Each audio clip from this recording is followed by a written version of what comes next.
नमस्कार दोस्तों, कैसे हैं आप लोग? बात करेंगे हम ये रेडा की। बड़े टारगेट यहाँ निकल कर आ गए हैं, क्या कुछ टारगेट्स हैं, क्या कुछ लेवल्स रहेंगे? मंगलवार को भी अपर सर्किट लगेगा, क्या कुछ चांसेस आपको एंट्री लेनी चाहिए, फ्रेश एंट्री या नहीं प्रॉफिट बुक कर लेना चाहिए?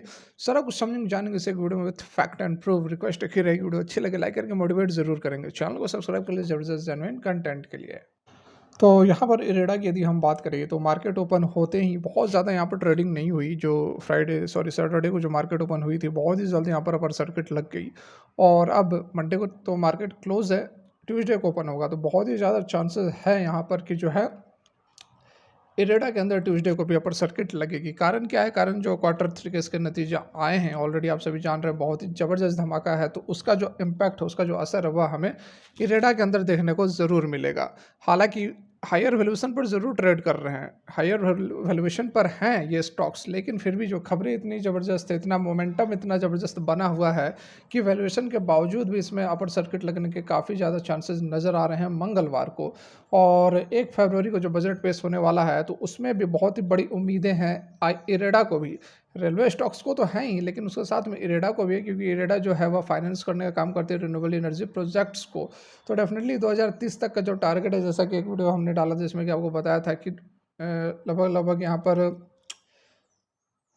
900 बिलियन अमाउंट जो है वह अभी इन्वेस्ट करना है 2030 तक। तो ये जो पूरा पूरा अमाउंट है वो कौन करेगा? तो वो इरेडा करेगा, क्योंकि प्राइवेट सेक्टर को जो लोन प्रोवाइड कराने का काम करता है वह इरेडा ही कराता है। लगभग 75% प्राइवेट सेक्टर को और 25% गवर्नमेंट की जो कंपनियां हैं जो रिन्यूएबल एनर्जी डेवलपमेंट में लगी हुई हैं उनको प्रोवाइड कराता है। तो यहाँ पर बहुत ही बड़ा दारोमदार रहेगा इरेडा पर आने वाले समय में, क्योंकि ग्रीन एनर्जी और ग्रीन फ्यूचर का जो सपना प्रधानमंत्री श्री नरेंद्र मोदी जी ने देखा है, उसको पूरा करने के लिए पैसे की जरूरत होगी, फंड्स की जरूरत होगी, लोन्स की जरूरत होगी, और लोन प्रोवाइड कराने का काम इरेडा करेगा।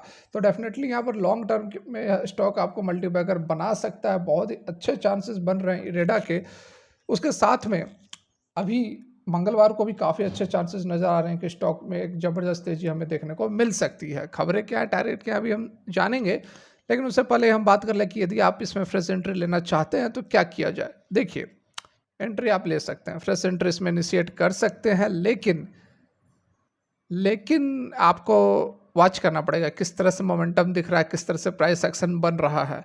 ठीक है, कल आप जब भी मंगलवार को मार्केट ओपन होता है, आप इसमें एंट्री ले लेते हैं, ठीक है, एंट्री ले लेते हैं, लेकिन आपको देखना होगा कि प्राइस किस तरह से मूव करता है। यदि क्लोजिंग होती है अपर सर्किट में, फ्रीज रहता है अपर सर्किट में, तब आप कंटिन्यू कर सकते हैं। लेकिन यदि प्राइस में वोलेटिलिटी दिख रही है, ऊपर नीचे हो रहा है, तो फिर आपको प्रॉफिट बुक करना पड़ेगा, क्योंकि हायर वैल्यूएशन में ट्रेड कर रहे हैं। अपर सर्किट लगने के भी चांसेस है, तेजी आने के भी चांसेस हैं, लेकिन ये कब तक कंटिन्यू रहेगा, कब तक सस्टेन रहेगा, ये बता पाना बहुत ही ज़्यादा मुश्किल है। इसलिए आप प्राइस एक्शन पर फोकस करो। यदि क्लोजिंग भी होती है यूसी में ही, अपर सर्किट में ही क्लोजिंग होती है, तो फिर आप बने रहो, कंटिन्यू रहो, क्योंकि अगला दिन मार्केट ओपन होगा तो 4-5%, 7% गैप अप ओपनिंग भी हो सकती है, अपर सर्किट के साथ भी खुल सकती है। तो इस चीज़ को आपको जो है, इस प्रॉफिट को आपको कैप्चर करना सीखना होगा। ठीक है, बात की जाए खबरों की, तो ये खबर तो ऑलरेडी आप जान रहे हैं, कल के डेट में ही निकल कर आई थी। इससे तेज़ी के पीछे जो कारण रहा, इसके क्वार्टर थ्री के नंबर जो है बहुत ही ज़बरदस्त निकल कर आए हैं। 10% का पर सर्किट लगी है और 67.2% का वाई ऑन वाई के बेसिस पर जो है प्रॉफिट बढ़ता हुआ नजर आया। 335.5 करोड़ के रहे हैं, और इसका कारण रहा है जो लोन बुक के अंदर बहुत ही ज़बरदस्त ग्रोथ हमें देखने को मिला। 148 पर फिलहाल क्लोजिंग हुई है। ठीक है, जो इसके रेवेन्यूज़ है वो 44.2% बढ़े, 1252 करोड़ पर हो गए हैं। एबिटा जो है वो 51% बढ़कर 1154 करोड़ पर हो गए हैं।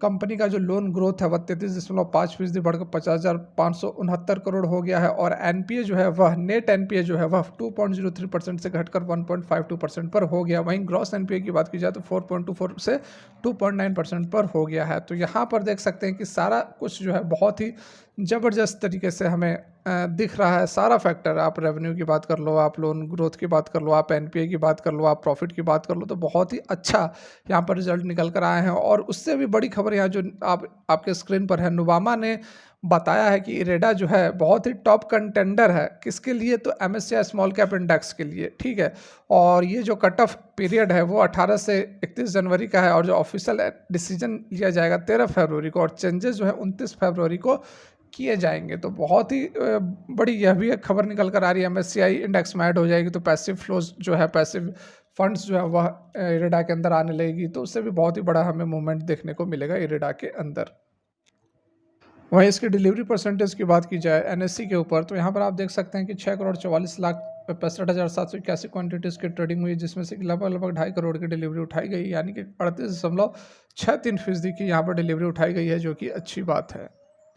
और वहीं यदि हम बीएससी की बात करें तो बीएससी में आप देख सकते हैं कि 1,26,01,227 क्वांटिटीज़ की ट्रेडिंग हुई है, जिसमें से कि लगभग लगभग यहाँ पर 50% की जो है डिलीवरी उठाई गई है, 53.64% की डिलीवरी उठाई गई है, जो कि यहाँ पर लोगों को लग रहा है कि अभी आने वाले समय में भी ज़बरदस्त तेज़ी रहेगी, और यही कारण है कि जो डिलीवरी परसेंटेज है वो बहुत ही ज़बरदस्त तरीके से हमें नज़र आ रहे हैं। और यहाँ पर यदि फाइनली हम बात करें क्या कुछ एक्सपर्ट्स कह रहे हैं, तो आप देख सकते हैं कि शेयर बाजार एक्सपर्ट्स के अनुसार इरेडास की शेयर की जो कीमतें हैं वो जल्द ही 172 के स्तर तक टच कर सकती है। ठीक है। प्रभुदास लीलाधर के जो है सिजु कटुपालकल, उनका यहाँ पर कहना है कि आईपीओ लिस्टिंग के बाद स्टॉक में मजबूती के संकेत के साथ एक अच्छा उछाल देखा गया है। आने वाले दिनों में कीमत में और वृद्धि की उम्मीद है। शेयर को 125 के स्टॉप लॉस के साथ क्रमशः 156 और 172 के टारगेट प्राइस के साथ खरीदा जा सकता है। तो डेफिनेटली यहाँ पर 172 का टारगेट बहुत ज़्यादा दूर नहीं है। इस तरह चलता रहा तो आपको अगला सप्ताह जो है, नेक्स्ट वीक जो है वो वही उसी अगले सप्ताह में 172 का जो टारगेट है वह हिट होता हुआ नजर आएगा। लेकिन थोड़ा सा आपको ध्यान यही रखना है कि आपको प्रॉफिट बुक कब करना है। ठीक है, जैसे कि मैं आपको पहले ही बताया कि हायर वैल्यूएशन पर तो हैं, लेकिन खबरों के कारण, पॉजिटिव मोमेंटम के कारण, बजटरी एलोकेशंस के कारण स्टॉक में है ज़बरदस्त तेज़ी बनी हुई है। अब ये तेज़ी कब तक सस्टेन करती है ये एग्जैक्टली बता पाना बहुत ज़्यादा मुश्किल है। इसलिए आप ध्यान रखें, प्राइस एक्शन को समझने की कोशिश करें, कब चार्ट जो है वह मूव कर सकता है, मतलब अपोजिट टर्न ले सकता है। इस चीज़ को थोड़ा सा आप एनालाइज करें तो फिर आप प्रॉफिट भी बुक सही समय पर कर सकते हैं। हम आपको हमेशा गाइड करने की कोशिश करते हैं। प्रयास अच्छा लगा होगा तो लाइक करके मोटिवेट ज़रूर करें। Thanks for watching.